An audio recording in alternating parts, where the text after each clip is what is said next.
Hello students, welcome to all on your COT preparation channel. तो आज हम solution के सेकेंड लेक्चर में क्या देखने वाले हैं। फर्स्ट लेक्चर में हमने बेसिक टर्मिनोलॉजीज देखी थी, जिसमें हमने सॉल्यूट, सॉल्वेंट, सॉल्यूशन को देखा था। ठीक है, आज हम उससे थोड़ा सा आगे बढ़ेंगे, जो हमारे एनसीईआरटी में दिया हुआ है।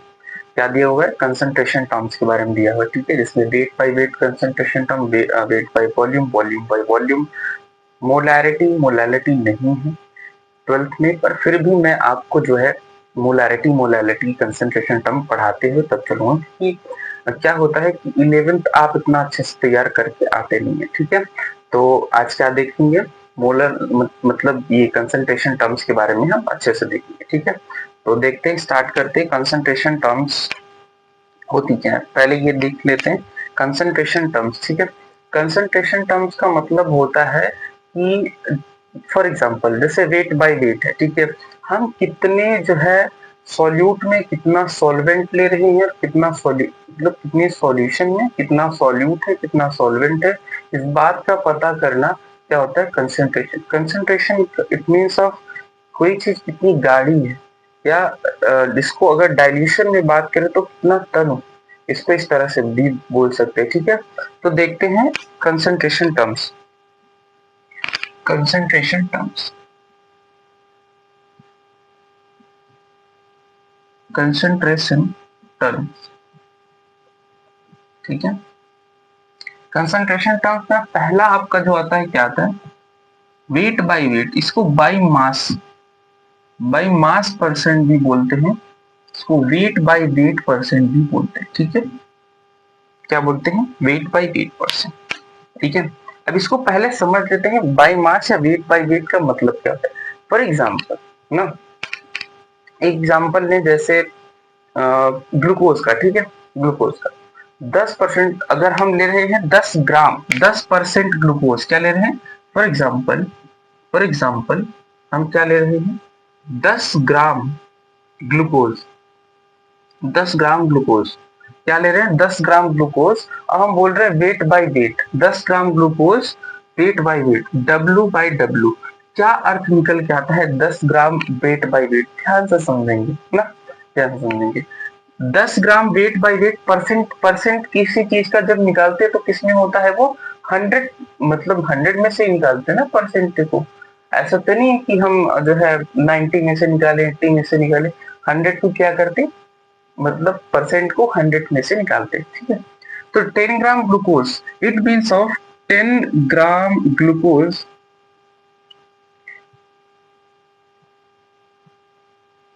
10 gram glucose present in 10 gram glucose present in 100 gram solution.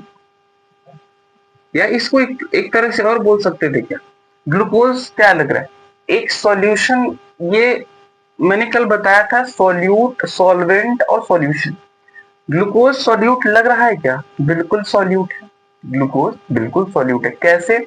मैं तुम्हें बता सकता हूँ। अच्छा, तुम्हें इसमें एक और चीज तुम निकाल सकते हो, जानते हो? देखो, कल मैंने तुम्हें एक बात बताई थी, बहुत ध्यान से देखोगे तो तुम्हें पता है, मैं इस चीज को बताने का एक लाइन में भी खत्म कर सकता हूँ कि 10 gram glucose weight by weight का मतलब ये होता है कि 10 ग्राम ग्लूकोज प्रेजेंट है 100 ग्राम सॉल्यूशन में। क्यों?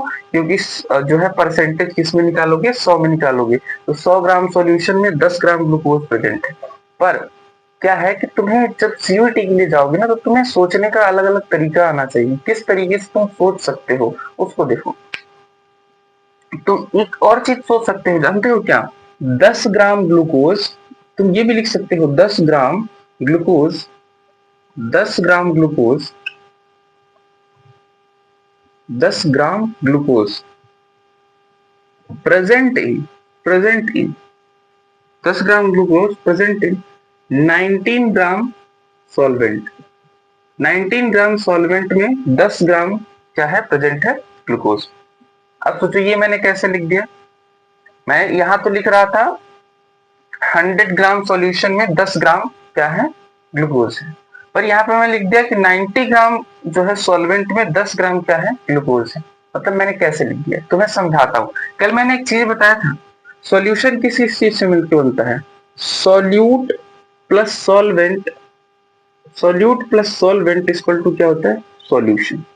Solution, solute plus solvent equal to क्या होता है? सॉल्यूशन। अब मेरी बात ध्यान से समझना, सॉल्यूट तुम्हारा इसमें क्या है?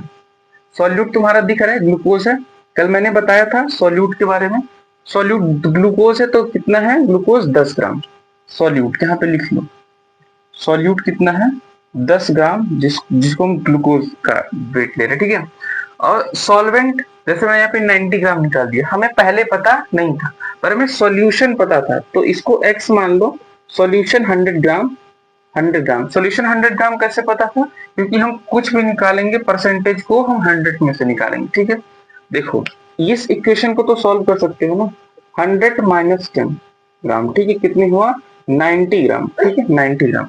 ये तो तुम्हें समझाने के लिए, ये क्या है? सॉल्वेंट है तुम्हारा, ये क्या है? सॉल्वेंट है। तो तुम एक तरीके से, तुम दो तरीके से बोल सकते हो। पहला, 10 ग्राम ग्लूकोज प्रेजेंट है किसमें? 100 ग्राम सॉल्यूशन, ये बात भी सही है। 10 ग्राम ग्लूकोज तुम्हारा किसमें है? सॉल्वेंट में है, ये बात भी तुम्हारा। 90 ग्राम सॉल्वेंट में है, ये बात भी सही, ठीक है। तो कोई भी सॉल्यूशन बनता किससे? सॉल्यूट प्लस सॉल्वेंट से। ये तुम्हारे सोचने का एक तरीका मैंने बताया, ठीक है। इसको चाहो तो नोट कर लो, ठीक है, नहीं तो फिर बस दिमाग में रखो, ठीक है, क्योंकि तुम्हें ये बात पता होनी चाहिए कि सॉल्यूट और सॉल्वेंट मिला के क्या बनते हैं? सॉल्यूशन बनते हैं। और ये 100 कहाँ से आएगा? तुम्हारे मन में क्वेश्चन उठ रहा है, तो ये 100 जो है, किसी का भी परसेंट निकालोगे तो 100 में से निकालोगे, तो 100 ग्राम सॉल्यूशन में से निकालोगे ना, ठीक है। तो ये एक सोचने का तुम्हारा तरीका हो गया। चलो आगे बढ़ते हैं। तो तुम इसको दो तरीके से भी लिख सकते हो, पर सबसे ज्यादा बेटर तरीका कौन सा पड़ता है? ऊपर वाला। तो इसको बस समझने के लिए अपने दिमाग में रखो, ठीक है। जो मैं दूसरा बताया तुमको, ये सोच क्या होगा जब तुम एग्जाम हॉल में बैठोगे, तो ये तो सोच लोगे, और मान लो अगर तुमसे सॉल्वेंट पूछ लिया तो क्या करोगे? तो तुम्हें वो भी पता होना चाहिए, ठीक है। चलो आगे बढ़ते हैं। अब इसका अगर फॉर्मूला लिखना चाहे तो क्या लिखेंगे? अच्छा, ये तो पता हो गया ना कि हम क्या निकाल रहे हैं? सॉल्यूट निकाल रहे हैं सॉल्यूशन में से। सॉल्यूट निकाल रहे हैं सॉल्यूशन में से। ये सॉल्यूट ही है, ठीक है, और ये सॉल्यूशन है। तो अगर हम वेट बाय वेट की बात कर रहे हैं, और एक चीज बहुत ध्यान से देखो, weight by weight, weight by weight, weight by weight में देखो 10 ग्राम और 100 ग्राम, हमने दोनों में क्या लिया है? जो सॉल्यूट लिया है वो भी क्या है? वेट है, वेट। और जो हमने क्या लिया है? सॉल्यूशन लिया है, वो भी क्या है? वेट में है। सॉल्यूशन लिया है वो भी क्या है? वेट में है। तो सॉल्यूट भी वेट में है, सॉल्यूशन भी वेट में है, ठीक है। तो इसको बोलते हैं वेट बाय वेट परसेंट, ठीक है। समझ गए इस बात को? चलो इस तो क्या करते हैं, इसका लिख लेते हैं। मास परसेंट, मास परसेंट कैलकुलेट कैसे करोगे? क्या कैलकुलेट कैसे करोगे? Mass of component, mass of component, mass of component, mass of component, mass of component, component में क्या? Solute, solute. Mass of component में क्या? सॉल्यूट लोगे, ठीक है। और क्या लोगे? Mass of solution, mass of solution, क्या लोगे? मास ऑफ सॉल्यूशन, ठीक है। इनटू क्या करोगे? 100 करोगे, इनटू सॉरी क्या करोगे? 100 करोगे ना। तो मास परसेंट कैसे निकालोगे? मास ऑफ कंपोनेंट, कंपोनेंट मतलब तुम्हें सॉल्यूट लेना है, ठीक है, इसका मतलब ये ग्लूकोज का मास लेना है। सॉल्यूशन का मास तुम्हें पता ही चल जाएगा, ठीक है। तो इनटू 100 कर दोगे, क्या हो जाएगा तुम्हारा? मास परसेंट। समझ में आया? मास परसेंट बाय मास परसेंट, तुमको कंसेंट्रेशन समझ में आया? कुछ नहीं करना है, मैंने एक एग्जांपल देके तुमको पूरा का पूरा समझा दिया। Weight by weight, weight by weight का क्या मतलब? एक अच्छा तुम्हें ना समझ में आया तो मैं तुम्हें एक और चीज बताता हूँ, ठीक है। ऊपर वाले को क्या मानो? कोई कंपोनेंट या सॉल्यूट मान लो। क्या? कंपोनेंट, कंपोनेंट या सॉल्यूट, ये क्या होता है? कंपोनेंट या सॉल्यूट का क्या होता है? कंपोनेंट या सॉल्यूट। इसको नीचे वाले को क्या मान लो? सॉल्यूशन का वेट ना, सॉल्यूशन मान लो ना, ठीक है, ऐसे मान लो। तो थोड़ा हो सकता है तुम्हें समझने में ज्यादा प्रॉब्लम ना आए, ठीक है। अब चलो दूसरे कंसंट्रेशन टर्म की ओर बढ़ते हैं। उसका क्या नाम है? वॉल्यूम, ठीक है, बाय वॉल्यूम, बाय वॉल्यूम, क्या है? बाय वॉल्यूम, ठीक है। v by V percent, v by V percent, ठीक है, v बाई वी परसेंट। चलो इसका भी एग्जांपल लेके देख ही लेते हैं, ठीक है। 10% इथेनॉल, क्या लेते हैं? 10% इथेनॉल, 10% इथेनॉल क्या लिखते? इथेनॉल। इथेनॉल क्या है जानते हो क्या? इथेनॉल के बारे में तो पता होगा। इथेनॉल इज, देखो ओएल लगा है ना, मतलब एल्कोहल है, ठीक है। इथेनॉल एक लिक्विड है। लिक्विड हमने क्यों लिया यहाँ पे एग्जांपल में जानते हो? लिक्विड हमने एग्जांपल के लिए इसलिए लिया क्योंकि हम वॉल्यूम को डिस्कस कर रहे हैं ना। क्या कर रहे, किसको डिस्कस कर रहे हैं? वॉल्यूम को डिस्कस कर रहे हैं। देखो 10% इथेनॉल का क्या मतलब वो जानते हो? मतलब 10 ml of ethanol, 10 ml of ethanol, 10 ml of ethanol present in 10 ml of ethanol present in 100 ml 100 ml 100 ml solution 100 ml solution। समझ गए? 100 ml solution में से 10 ml क्या है? इथेनॉल। समझ गए ना? जैसे चलो मैं तुम्हें समझाता हूँ ml कहाँ से आए। तुम्हें ये कंफ्यूजन आ रहा होगा कि सर ml कहाँ से आए।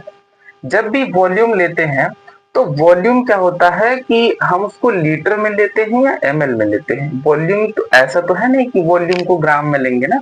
वॉल्यूम को ग्राम में इसलिए नहीं ले सकते बच्चे क्योंकि वो क्या है, मास नहीं है। वो क्या है, एक लिक्विड के फॉर्म में प्रेजेंट होता है, वो कोई मास नहीं है, ठीक है। तो हम वॉल्यूम को किस में लेंगे? लीटर में लेंगे या एमएल में लेंगे हमेशा, ठीक है। तो हम यहाँ पे क्या ले रहे हैं? एमएल में ले रहे हैं, ठीक है। एमएल में ज्यादा अच्छा पड़ता है, ठीक है। या तो तुम चाहो तो लीटर में भी इसको लिख सकते हो, ठीक है। या ये इसलिए ये लिख सकते हो, पर ऐसा तो है नहीं कि एल्कोहल एक आध लीटर कोई सॉल्यूशन बनाता है, एक आध लीटर कोई पी जाता है एल्कोहल, या एक आध लीटर का सॉल्यूशन बनता हो एल्कोहल का, ऐसा तो है नहीं ना। एमएल में ही बनता है। तो 100 ml सॉल्यूशन में 10 ml क्या है? इथेनॉल है। अच्छा, अब मैं फिर से वही चीज बोलूं तुम्हें सोचने के लिए कि सोचो इसमें सॉल्वेंट क्या होगा। तो 100 माइनस 10 कर दो, तुम्हें क्या मिल जाएगा? 90 ml तुम्हें क्या मिल जाएगा? सॉल्वेंट। अच्छा चलो मैं तुम्हें बताता हूँ, तो कोई एक्सपीरियंस की बात नहीं है, पर फॉर एग्जाम्पल जब कोई जो पीने वाले हैं जो पैक बनाते हैं, इसमें क्या करते हैं, पहले वो बहुत लेस अमाउंट में इथेनॉल डालते हैं, मतलब अल्कोहल डालते हैं, और उसमें पानी देखो कितना मिलाते हैं, ढेर सारा मिलाते हैं ताकि एक अच्छा पैक बन सके, ठीक है। तो 90 ml ऑफ पानी, मतलब पैक बनाने वाले भी सोचो उनको ये पता है by volume, volume by volume का कॉन्सेप्ट पता है कि हम इथेनॉल कितना डालेंगे, 10 ml ही डालेंगे, पर 90 ml क्या डालेंगे? वाटर डालेंगे, तो पूरा का पूरा 100 ग्राम का 100 ml का सॉल्यूशन बन जाएगा, एक पैक बन जाएगा। सोचो उनको भी, जो बेवड़े लोग हैं उनको भी क्या है, इस बात की नॉलेज है, ठीक है। तो तुमको तो यार तुम पढ़ रहे हो, तुमको तो होनी चाहिए, ठीक है। तो ये 10% इथेनॉल का समझ में आ गया। चलो इसका लिख लेते हैं, क्या लिख लेंगे? 10% इथेनॉल का, इसको वॉल्यूम तो लिखेंगे वॉल्यूम परसेंट, ठीक है। वॉल्यूम परसेंट कैसे? यही वही सेम चीज है, बस यहाँ पे मास की जगह पे वॉल्यूम कर देना है, ठीक है।